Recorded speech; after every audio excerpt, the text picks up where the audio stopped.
Magandang araw sa lahat, welcome po ulit dito sa atin channel ang Biyahe y Comida. Maraming salamat sa lahat ng nag-subscribe indeed. Punta tayo sa atin topic, October 12, 2025. Kay Bautista, nainggit sa mga taga-Pasig, bakit si Mayor Vico lang ang nakaisip nito? Nagpahayag ng matinding paghanga at kasabay nito'y pagkainggit ang komedyanteng si Kay Bautista sa mga residente ng Pasig City matapos niyang makita ang pinamigay na emergency go bag, sa ilalim ng pamumuno ni Mayor Vico Sotto. Sa isang Facebook post niya noong Sabado, October 11, na may kalakip na video na nagpapakita ng laman at dami ng mga emergency go bags, hindi napigilan ng komedyante ang kanyang emosyon at nagbitaw ng hamon sa ibang mga politiko. Sa caption, diretsahan niyang inihayag ang kanyang pagkainggit, nakakainggit ang Pasig. Bakit si Mayor Vico lang ang nakaisip nito? Sa edad kong 47, meron bang ni isang politiko bukod kay Vico ang nakaisip na magbigay ng emergency go bag sa bawat Pilipino na nasasakupan nila? Ang viral na video na kanyang ibinahagi ay nagpapakita ng detalyadong laman ng bag, kabilang ang first aid kit, mga kagamitang pang-emergency, at isang family disaster preparedness booklet. Ang mga bag mismo ay may malaking tatak ng Pasig at emergency go bag. Dahil sa kalidad at kahalagahan ng proyekto, nagbigay si Kay ng hamon sa ibang mga lokal na opisyal sa buong bansa, na ipinahiwatig na dapat itong tularan bilang paghahanda sa sakuna. Sige nga, ngayon kayo magmagaling. Maglabas kayo ng pondo para dito. Magbigay din kayo ng libreng go bag sa lahat ng pamilyang Pilipino, yung pangbaha at panglindol, aniya.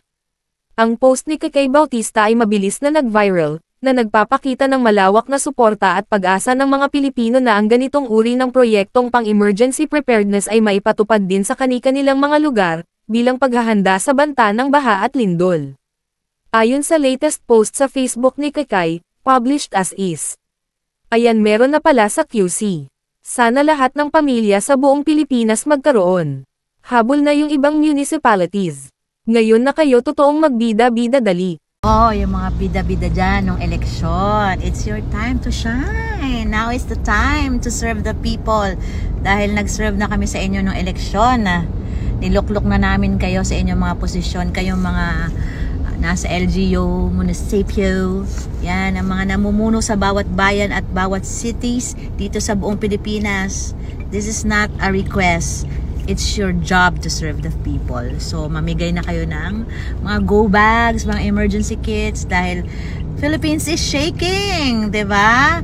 Nanginginig na tayo, kailangan na natin maging handa and kailangan nating maging prepared kung ano man ang mangyayari sa Pilipinas. So, use this as an opportunity to serve the people. It's your time to shine. I-click ang mga link sa description box at i-follow ang Facebook page ni Kay Bautista.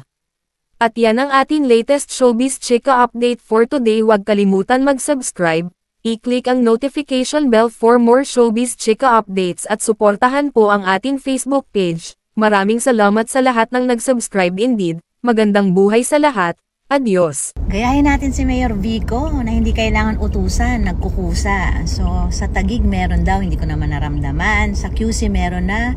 Sa San Juan, I think meron na din.